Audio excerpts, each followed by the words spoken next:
हमेशा उठिए कई दिनों तक और दोनों हाथों को फैलाकर इस ब्रह्मांड को कहिए, मैं नहीं जानता कि ईश्वर है या नहीं, कौन है क्या है ये नहीं जानता, लेकिन ये मेरा शरीर है, मेरे अंदर कोई बोल रहा है, ये जगत है, मैं अपने आंखों से देख सकता हूँ।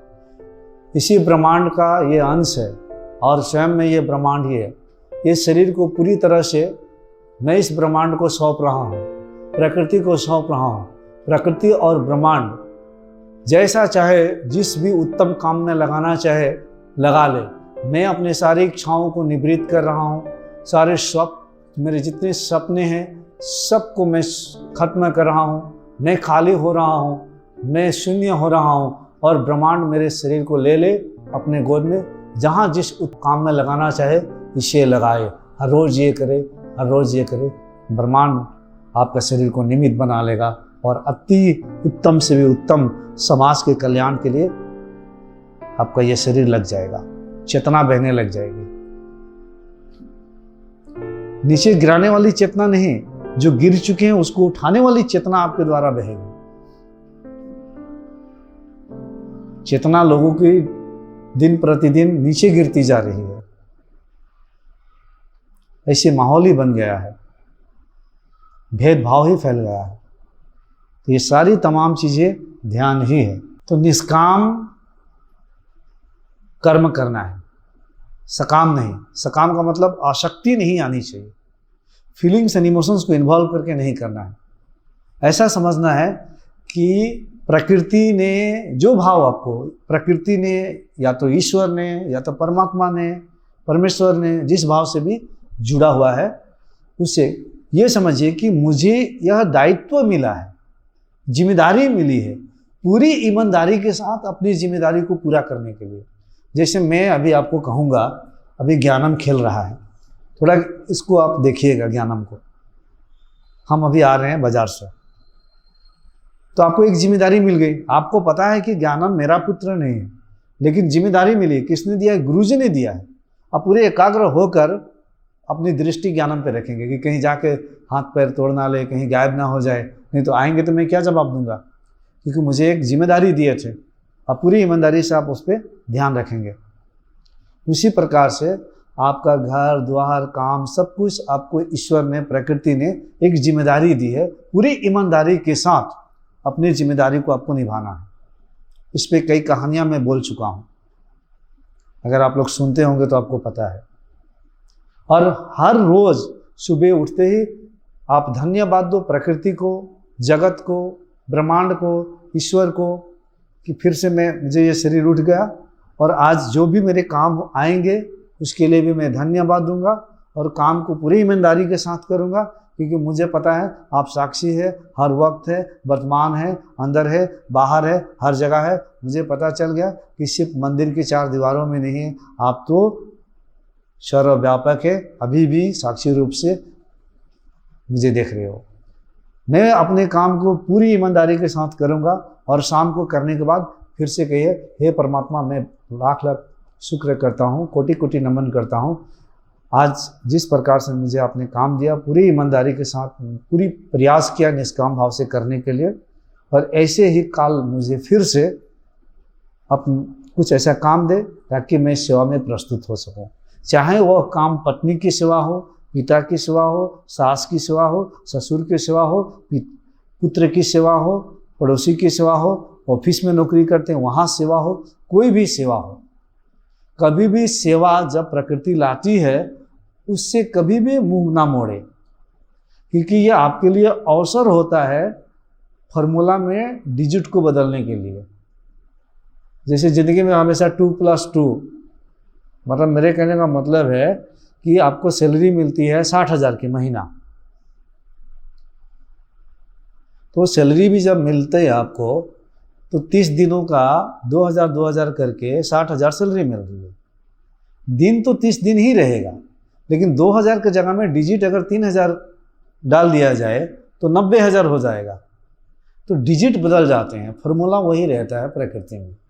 डिजिट बदलना सीखे, आउटकम बदल जाएगा आपका। तो डिजिट कैसे? प्रकृति हमेशा आपके सामने कोई सेवा का अवसर लाती है, निष्काम भाव से सेवा का अवसर लाती है। एक लाई थी डिजिट बदलने के लिए, आपने जैसे ही करेंगे वो बदल गया, कुछ अब उन्नत रिजल्ट आने वाला है आप। तो अवसर कहीं भी मिले सेवा का, निष्काम भाव से सेवा करते रहिए आप। स्वामी विवेकानंद कहते थे, come out and serve others, it will purify your heart. आप बोलोगे मैं क्यों सेवा करने, जब मैं अपना ही ध्यान करता हूँ। जिंदगी भर ध्यान कर लोगे, ये गंदगी अंदर रहेगी, प्यूरिफिकेशन नहीं होगी, कुछ नहीं होगा।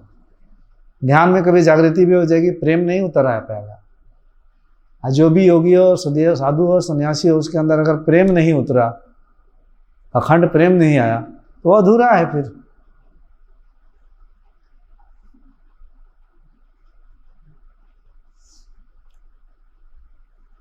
ये सब ध्यान ही है। तभी आप में वो शक्ति आएगी कि मैं दूसरे का सेवा कर पाऊँ, प्यासों को पानी पिला पाऊँ, भूखे को 2 रोटी हो उसमें से मैं 1 बांट लूँ, भटके को मैं राह दिखा लूँ, घर नहीं है तो कुछ जगह दे दूँ रहने के लिए, तब भी आएगी आप में शक्ति।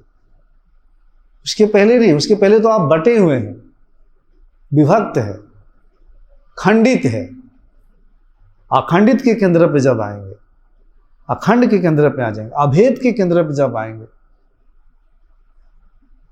जहां से सब कुछ उद्भव हुआ है, वहां जब आएंगे तो सब अपने में और अपने ही सब अपने में। सिर्फ अपना ही परिवार नहीं होगा, पूरे जगत के पशु पक्षी से लेके जीव जंतु सब एक ही प्रेम के धागे में ही गुथे हुए हैं। सबके लिए एक समान अभेद प्रेम, अखंड प्रेम आ जाएगा। आप सोच रहे हैं मुझे सिर्फ आत्मज्ञान चाहिए, मैं ध्यान करूंगा, ये लोग मुझे डिस्टर्ब कर रहा है। अपने ही बारे में ज़्यादा सोचेंगे तो रुक जाएंगे आप। सामने वाला को बोलेंगे इसका ही कल्याण जल्दी हो, उसको जगह दे दीजिए, तो आप आगे निकलेंगे। इतना स्वार्थी नहीं बनना है। ये तो उच्च कोटि की ध्यान विधि बता रहा हूँ। निष्काम सेवा, निष्काम निस्वार्थ प्रेम इतनी आसानी नहीं है कि आप निस्वार्थ प्रेम किसी को कर पाए। आपको कोई गाली दिया आप तुरंत क्षमा कर पाए, क्षमा करने की शक्ति है आप में, या डिस्टर्ब कर दिया आप, ये बड़ी बड़ी शक्तियां हैं। इन शक्तियों से बड़ी और कोई सिद्धि नहीं है। प्रेम की सिद्धि से तो कोई बड़ी सिद्धि नहीं है। जिसको प्रेमा सिद्धि मिल गया और उसको क्या चाहिए। जीवन आपका है, जीना आपको है। हम तो आपको बता रहे हैं, अभी चलना है इस मार्ग पर, इन सारे तमाम ध्यान विधियों के साथ प्रेम भाव से, या गाय बकरी की तरह, कुत्ते की तरह, बिल्ली की तरह उनकी चेतना के स्तर पे उतर कर सिर्फ अपने स्वार्थ के लिए काम करना है, रात को सोना है, प्रजनन क्रिया करना है, उठना है, फिर वही काम, यही 3 काम, या जानवरों की चेतना से ऊपर उठना है। ऐसे भी human beings are socio animals. जानवरों की चेतना, डिजायर्स ऐसे भी छुपी हुई रहती है हमारे अंदर, हम सबकी निरोध होना पड़ता है। तो ये सब चीज़ें ध्यान ही है। सिर्फ ध्यान में बैठने से ही नहीं होगा, सब सारे चीज़ों को एक साथ लेकर चलना पड़ेगा। एक समाज को चलाने के लिए सिर्फ नापित ही रहेंगे तो समाज नहीं चलेगा। उस समाज में परिपूर्णता होनी पड़ेगी, तभी वो परिपूर्ण होकर उन्नति की ओर जाएगा। डॉक्टर भी होना पड़ेगा, इंजीनियर भी होने पड़ेंगे, टीचर्स भी होने पड़ेंगे, काम करने वाले भी होने पड़ेंगे, व्यापार भी होने पड़ेंगे, फार्मर भी होने पड़ेंगे। जब कोई सब पूरी तमाम चीज़ों को एक साथ लेकर जाता है वो समाज, तो समाज गति करती है। इसी तरह से आप इस साधना में जितनी सारी चीज़ें मैंने शेयर की, ये सारी चीज़ों को अपने हृदय में, शरीर के एक एक कोशिकाओं में उतारेंगे। आप उतार के एक बार तो देखिए आप, नहीं तो ध्यान करेंगे और क्रोधित होते चले जाएंगे ध्यान में, क्योंकि सिर्फ ध्यान को पकड़ा है, बाकी चीज़ों को पकड़ा नहीं है। इसीलिए बोलते हैं 20 साल से मैं ध्यान कर रहा हूँ, तब भी मेरा बेटा कुछ बोलता है तो मैं क्रोधित हो जाता हूँ, टेलीविज़न तोड़ देता हूँ। इसलिए ध्यान भी छोड़ दिया, गुरु गुरु सब डाल है। तो सिर्फ ध्यान नहीं, ज्ञान, चिंतन, मनन, सेवा, हृदय, मार्गदर्शन यही देना चाहता था कि आगे आपको करना क्या है। क्लियर हो गई?